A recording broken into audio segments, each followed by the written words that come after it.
Assalamualaikum warahmatullahi wabarakatuh. Dalam video kali ini saya ingin membahas terkait dengan dasar dari jual beli tanah. Kenapa demikian? Karena ada beberapa pertanyaan kepada saya, ya, Anda jual beli tanah, tapi berikutnya dia mengalami masalah dari jual beli tersebut. Ya, agar kita tidak kena masalah dari jual beli tanah. Nah, pada saat jual beli kita harus memeriksa beberapa dokumen. Kalau misalkan ada dokumen dari penjual itu, misalkan ada sertifikat dan seterusnya, kita periksa dulu sertifikat, pajaknya, pajak PBB-nya sudah lunas atau belum. Nah, posisinya kenapa kita melihat pajak PBB, kenapa kita melihat sertifikatnya? Karena di situ ada riwayat dari tanah tersebut di sertifikat. Nah, kecuali baru didaftarkan sertifikat gitu ya, tidak ada riwayat sebelumnya. Nah, kita harus tahu riwayat sebelumnya dari tanah tersebut biar tidak ada masalah ya.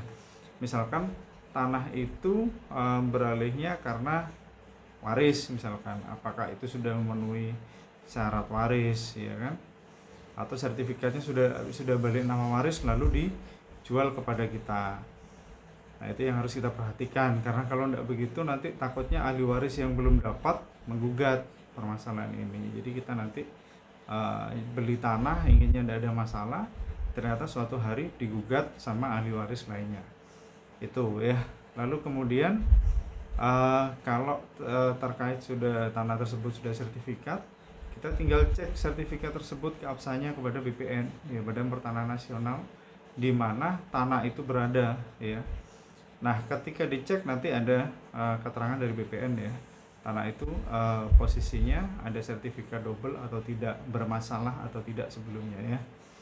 Nah, tetapi yang ini yang paling riskan di daerah perdesaan ya. Daerah perdesaan itu biasanya jual beli tanah itu dasarnya adalah buku C ya.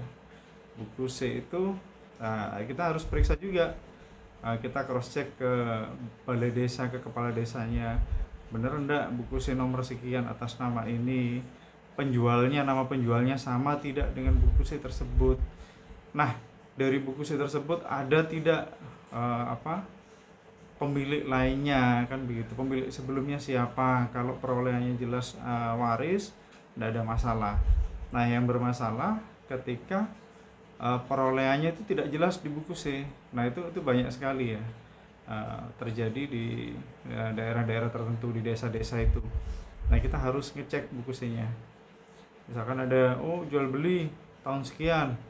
Nah, yang kita harus hati-hati, ada jual beli yang dimasukkan dalam buku C tapi tidak masuk dalam tidak ada akta PPAT-nya, tidak ada akta jual belinya.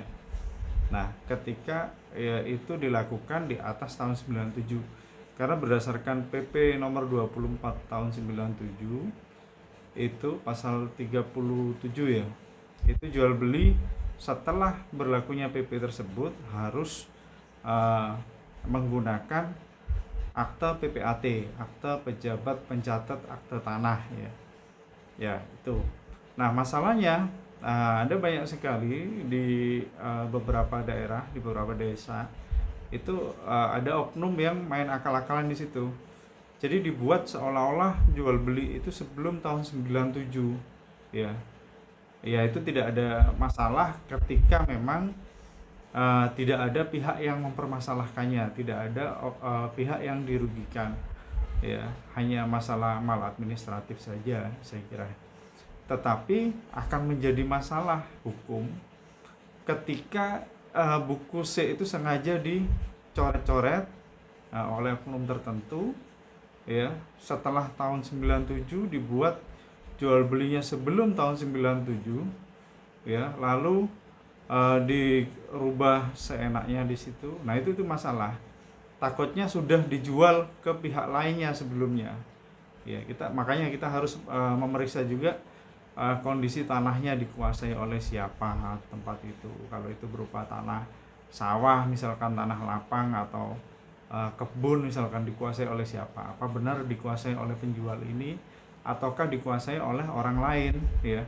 Yang bermasalah adalah ketika itu dikuasai oleh orang lain, kita membeli tanah itu dengan kondisi seperti itu, nanti kita percuma, kita hanya bisa beli tapi tidak bisa menguasainya. Lalu ada lagi sertifikat itu diperoleh atau ada jual beli, seolah-olah itu jual beli, padahal itu hutang piutang misalkan, ya. Ada si A misalkan berutang kepada si B, jaminannya sertifikat.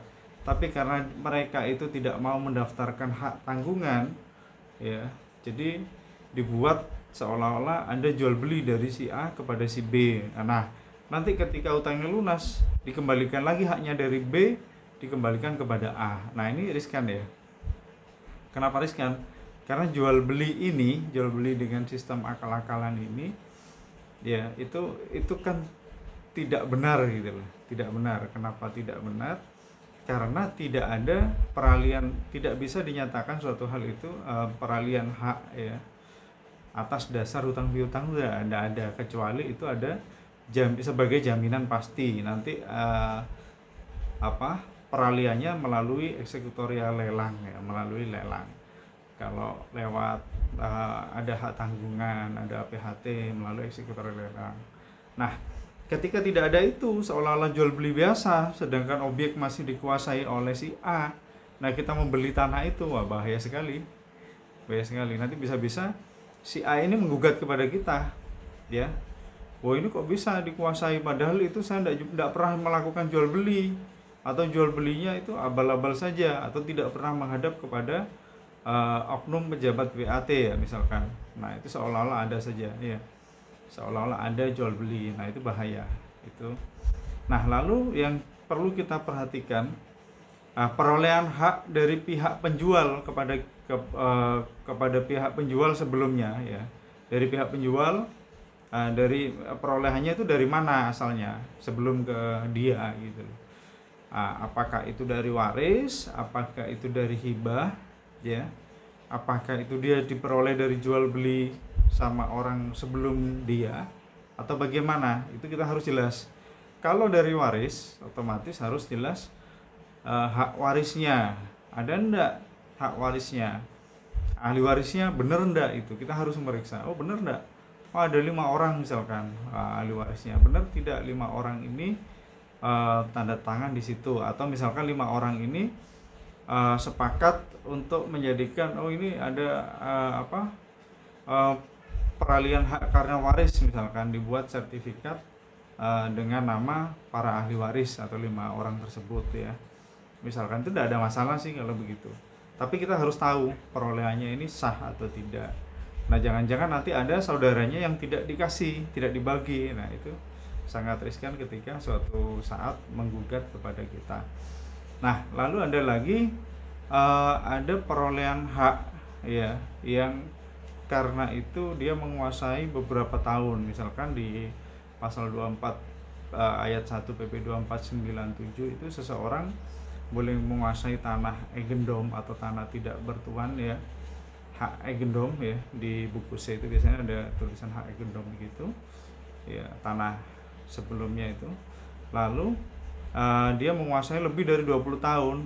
Nah, itu diperbolehkan dia mengajukan permohonan hak tanah tersebut. Nah, ya, diperbolehkan asal dia menguasai lebih dari 20 tahun dan pihak pemerintah desa memberikan keterangan tertulis, ya, bahwa orang ini benar-benar menguasai objek atau tanah tersebut lebih dari 20 tahun berturut-turut dan dia menggarapnya 20 tahun. Nah, itu baru bisa dialihkan kepada kita. Jadi kita harus hati-hati, ya, jual beli tanah itu tidak mudah. Ada macam-macam hal yang timbul, ada macam-macam permasalahan yang timbul. Misalkan, ada sertifikat ganda, ya, ahli warisnya itu melaporkan bahwa sertifikat yang misalkan ahli waris dari A itu melaporkan bahwa sertifikat tersebut hilang, ya, padahal sebelum A meninggal sertifikat tersebut tidak hilang, ya, dijadikan hak tanggungan atau pada saat sebelum ada HT dulu dihipotekkan di suatu bank, misalkan dijadikan jaminan di suatu lembaga bank misalkan. Wah, itu masalah nantinya, ya. Nah, makanya kita harus jelas hak asal usul dari tanah tersebut, ya, mulai dari sertifikat atau hak kepemilikan atau letter C atau gire atau apalah namanya itu pada masa itu, ya. Misalkan peralihan hanya di bawah tangan pada waktu di bawah tahun 97 itu tidak ada masalah. Dan PPAT pada saat itu juga